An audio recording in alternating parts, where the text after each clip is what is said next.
Hello everyone, I'm Paul McGuire Grimes. It has been a fantastic year at the movies. I give quite a few movies a full 5 out of 5 ticket stubs. So without further ado, let's look back at my top 10 movies of 2024.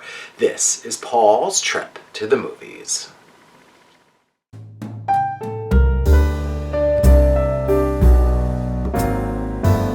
Coming in at number 10 is Dune Part 2. Denis Villeneuve's continuation of Frank Herbert's master novel is an incredible accomplishment. Denis Villeneuve and cinematographer Greg Fraser bring an unparalleled vision at really bringing Herbert's creation to life with their world building and just use of practical set pieces, practical effects, the stunning costume design. Denis Villeneuve pushes the story forward in really new and complex ways as Paul Atreides, who's played by Timothée Chalamet, really questions his own path forward while others deem him the Messiah. Christopher Walken, Florence Pugh, and Austin Butler join this incredibly stacked ensemble, with Austin Butler giving a stunning performance as the villain Fade Rautha. Dune Part 2 is now streaming on Max. Coming in at number 9 is The Last Showgirl. Gia Coppola's small film is a look at the life of a Vegas showgirl told in a really intimate way. It's a really rich character study at what happens when the life that we know and we love is stripped away and we question what's next for us. Pamela Anderson gives a career-defining performance as Shelley, the last showgirl, with Jamie Lee Curtis, Kiernan Shipka, Brenda Song, Dave Bautista, and Billy Lord all delivering in service to Gia Coppola's film as the ensemble. It's a truly incredible film. It will be in wide release January 10th.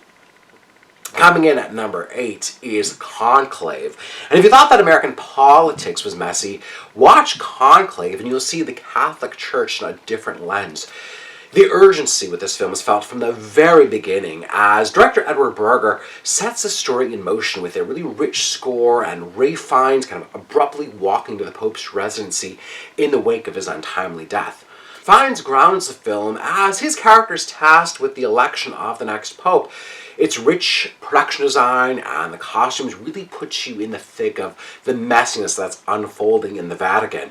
There's backstabbing, lying, betrayal, moral ambiguity about what's best for the next chapter of the Catholic Church. Stanley Tucci, John Lithgow, Isabella Rossellini round out one of the best ensembles of the year.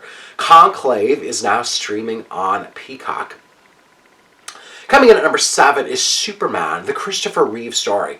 Now, I don't think that I've cried this hard in a movie theater in quite some time, but this documentary about Christopher Reeve broke me and really moved my soul. Now, many people know Christopher Reeve as Superman, but this film really features new interviews with his family, his children, his close friends, as they look at that life-shattering accident and how he really used his voice and platform to make a change for spinal cord injuries. Also featured in this film is the friendship between him and Robin Williams that just absolutely wrecked me. I loved this movie so much. I got to talk to his children. It was so beautiful to talk to them about their father. It's a truly incredible film. It's now streaming on Max, and I guarantee you will need to have a box of Kleenex handy. It's Superman, the Christopher Reeve story, coming in at number 7. Now, coming in at number 6 is Longlegs. 2024 was a really strong year for the horror genre, and Oscar Perkins' film Longlegs really stuck with me long after I saw it. It stars Micah Monroe as this FBI agent who is brought in to kind of track down the location of a serial killer based on some intuition that she has about this man that they refer to as Longlegs. Nicolas Cage gives one of the best performances of the year, one of the best horror performances I've ever seen. He is buried under prosthetics as Longlegs. And Osgood Perkins really created a chilling atmosphere that reminded me of The Silence of the Lambs meets Zodiac in what he accomplishes. I think that it's really hard to get psychological terror correctly, but Osgood Perkins really brought his voice to it. Longlegs was in theaters. You can rent it on demand or kind of wait for a streaming release at a later date. Now, coming in at number 5 is Amelia Perez. I was blown away by this film as it truly felt like something I've never seen on screen before. Writer-director Jacques Audiard defies being limited by any one genre, as Amelia Perez is part musical, part drama, part action film. Carla Sofia Gascon plays a trans woman who is starting her life all over again after being the leader of a drug cartel. Selena Gomez plays her ex-wife who does not know about her transition, and Zoe Saldana plays her lawyer who is tasked with finding her medical team and hiding her. Now, all three actresses give amazing performances, playing characters that we really have never seen from them before, which is why they're so good in these roles. They're singing, they're dancing, and they're really finding and playing the very kind of complicated truths that all three of these characters find themselves in. Now, it's a divisive film, but one that I loved watching unfold as I had no idea what to expect next. Amelia Perez is now streaming on Netflix. Coming in at number 4 is A Real Pain. I went into Jesse Eisenberg's film with really no expectations, and I came out feeling deeply touched, sitting in silence, watching Kieran Culkin's deeply moving performance fade out with the credits. Eisenberg tells the story of two cousins, played by him and Kieran Culkin, who haven't seen each other in some time, but journey to Poland together in the wake of their grandmother's death. They're hoping to learn more about their Jewish heritage in relation to World War II. Now, I wouldn't consider this film a comedy given the weight of its story, but Eisenberg finds the truth in the kind of emotional roller coaster that these two characters go to as they reflect on their modern day privilege in comparison to the lives that their grandparents led.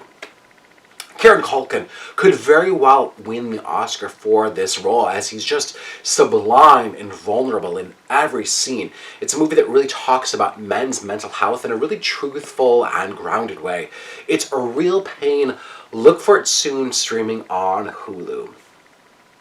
Coming in at number 3 is one of the biggest movies of the year, and it's really one of the greatest movie musicals of all time, and that, of course, is Wicked. Now, expectations were high for this movie musical, as Wicked has been playing on Broadway and selling out for 21 years now, with national tours and performances all across the world. Now, I am one of millions of fans who know this show, know every lyric of the show, and I was blown away by what director John M. Chu accomplished with adapting it for the big screen.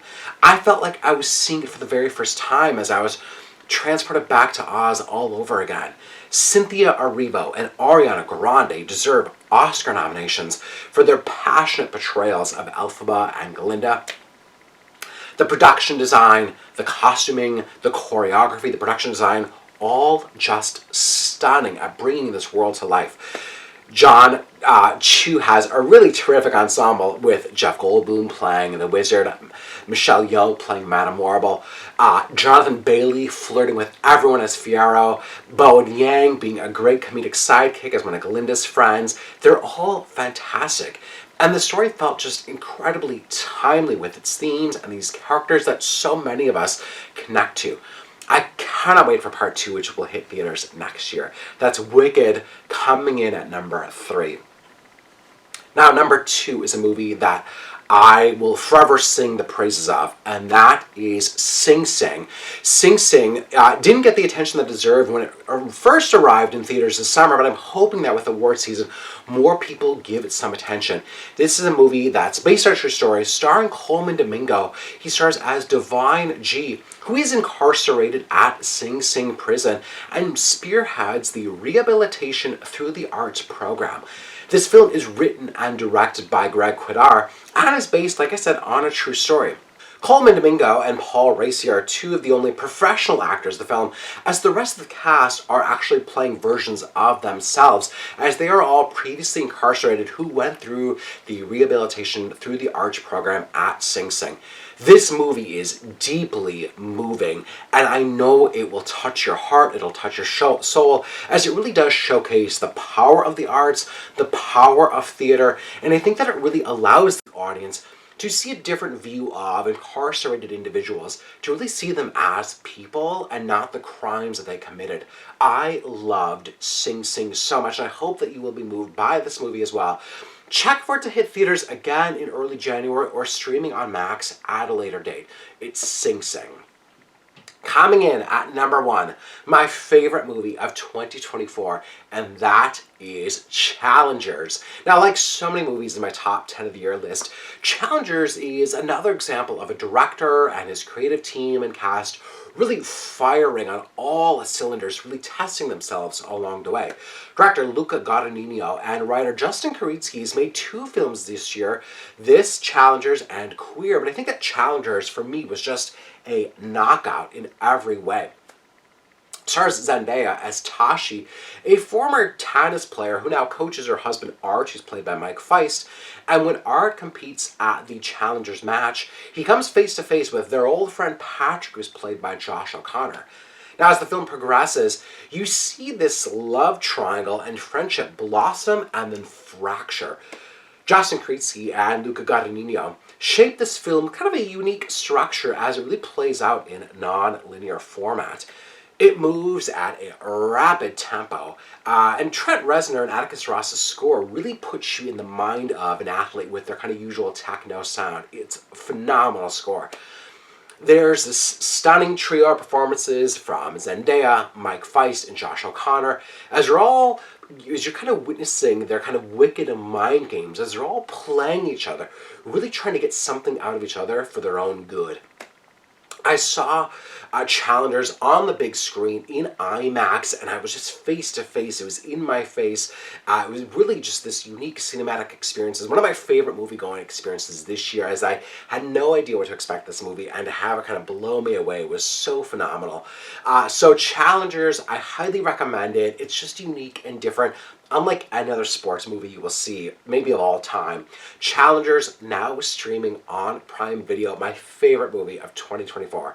All right, let's recap. My top 10 movies of 2024. They are coming in at number 10, Dune Part 2, 9, The Last Showgirl, 8, Conclave, 7, Superman, the Christopher Reeve story, 6, Longlegs, 5, Amelia Perez, 4, A Real Pain, 3, Wicked, 2, Sing Sing, and my number 1 movie of 2024 was Challengers.